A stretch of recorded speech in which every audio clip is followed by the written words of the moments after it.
लोजपा के राष्ट्रीय अध्यक्ष चिराग पासवान पर इन दिनों मानो मुसीबतों का पहाड़ टूट पड़ा है। जैसे एक तरफ जहां पार्टी में हुए बिखराव के बाद चिराग अकेले हो गए हैं, तो वहीं दूसरी तरफ केंद्र सरकार ने भी उन्हें बड़ा झटका दिया है। शहरी विकास मंत्रालय ने चिराग को नोटिस भेज बंगला को जल्द खाली करने का आदेश दिया है।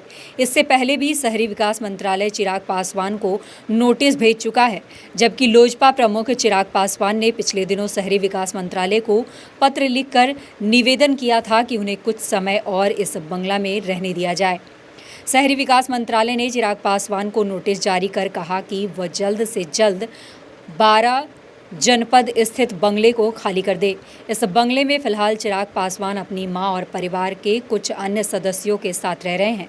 चिराग के सांसद होने के नाते सरकार ने उन्हें नॉर्थ एवेन्यू में एक मकान आवंटित किया है, लेकिन चिराग अपने पापा रामविलास पासवान के साथ उनके ही बंगले में रहते आए हैं। चिराग पासवान ने शहरी विकास मंत्रालय को पिछले दिनों एक पत्र लिखकर कुछ दिन और बंगला में रहने की इजाज़त मांगी थी। चिराग चाहते हैं कि उन्हें उनके पिता की पहली बरसी तक इस बंगले में रहने दिया जाए। शहरी विकास मंत्री हरदीप पुरी से भी मिल चुके हैं। रामविलास पासवान का निधन पिछले साल 8 अक्टूबर को हुआ था। ऐसे में अब देखना दिलचस्प होगा कि सरकार के द्वारा जारी आदेश के बाद चिराग पासवान क्या कदम उठाते हैं। गौरतलब हो कि पिछले महीने मोदी सरकार ने कैबिनेट विस्तार की थी और इस विस्तार में कई नए मंत्रियों को जगह मिली थी।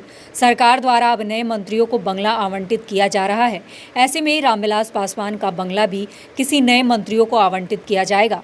सूत्रों के मुताबिक पहले ये बंगला पशुपति पारस को आवंटित किया जा रहा था, लेकिन उन्होंने इस बंगले में रहने से इनकार कर दिया। अब ये देखने वाली बात होगी कि चिराग को वक्त मिलता है या फिर आदेश।